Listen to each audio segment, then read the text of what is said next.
teeme sellise lihtsa panniroa täna, et maapirn kõigepealt küpseb meil siis ahjus ära. Kuskil poole tunniga peaks enam-vähem pehme olema ja siis paneme sinna juurde sellist mõnusat maasuitsu peekonit. Siis paneme sinna läätsesid, et veel toekam oleks toit ja särtsuks natukene veel värsket peterselli ja siis päikesekuivatatud tomateid, et siukene, tegelikult need on nagu hästi lihtne ja saab ka kiirelt valmis, et kõige rohkem aega läheb maapirni küpsetamisele, et 1,5 tundi on ta seal ahjus, aga muu kõik läheb täiesti lupsi valmis. No kui palju sa nüüd hakid neid siia sisse? Ma arvan, et neid võiks olla nii poole kilo jagu ja no see umbes selline kogus 0,5 kilo umbkaudu ongi. Et sul on need siin juba enam-vähem on ju, et ma hakkan neid siis hakkima. Ütleme, mitte hakkima, aga tükeldama selles mõttes, et nad võiksid olla umbes nii suured, et siis on sellised ampsu suurus. Sellised sektorid. Siis natukene oliiviõli ka ja sutsukene. Ka maapirn on minu arust hästi mõnus asi, eriti kui mõelda sellele, et tegelikult on üks väheseid selliseid kodumaiseid köögivilju, mida saab ka värskena üle talve.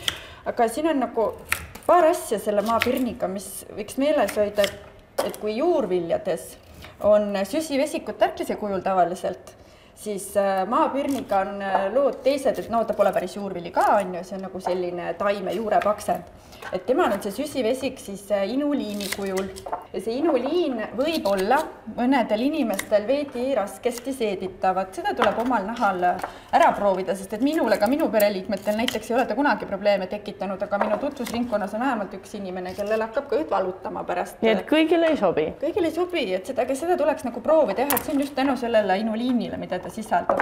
Aga nüüd me paneme need 25 minutiks umbes, jah? Umbes, kuni nad kergelt pruunistuvad ja on veidi pehmemaks läinud. Ma panen sutsukene seda õli ka siia.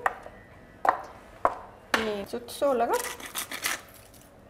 Uuesti segamini, et tükid oleks õliga mõnusalt kaetud.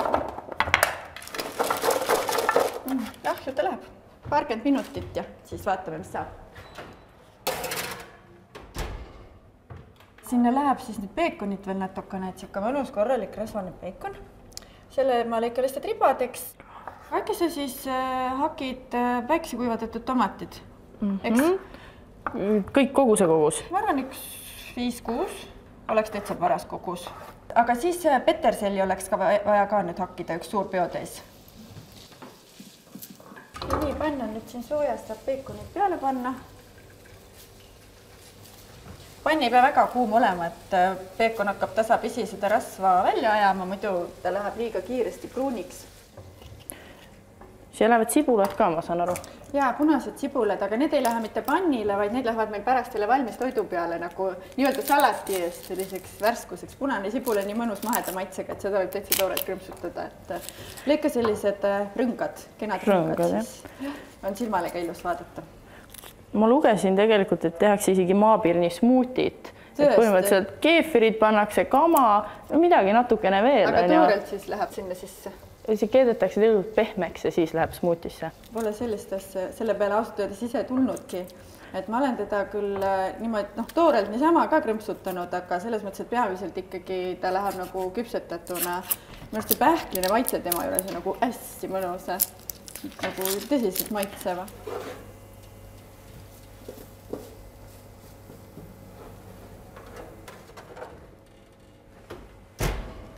See lõppfaas on eriti lihtne, kõik läheb kokku nüüd, jah? Kõik läheb kokku, jah.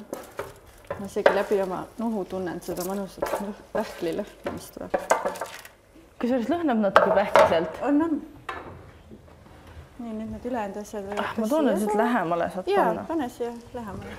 Nüüd siis puista siia päikesekuivatatud tomatid. Tegelikult see on ülilihtne retsept. Maapirn, peekon, päikesekuivatatud tomatid, peterselli ka. Petersellist paneks 2/3 ära, jätame natukene peale puistamist ka. Paneme niimoodi. Mõnus roheline värskus ja läätset. Neid ei unusta. Üks? Ei, pane ikka julgelt. Kindlasti pool sellest kogusest ära. Siis on meil ikka midagi süüa ka siin. Ja tegelikult on ka valmis. Nii et otsige maapirnid naabri või vanaema või kelle iganes aiast, kaevake välja, kui endal ei ole. Kui on, siis ärge unustage mulda, vaid tehke pannirooga.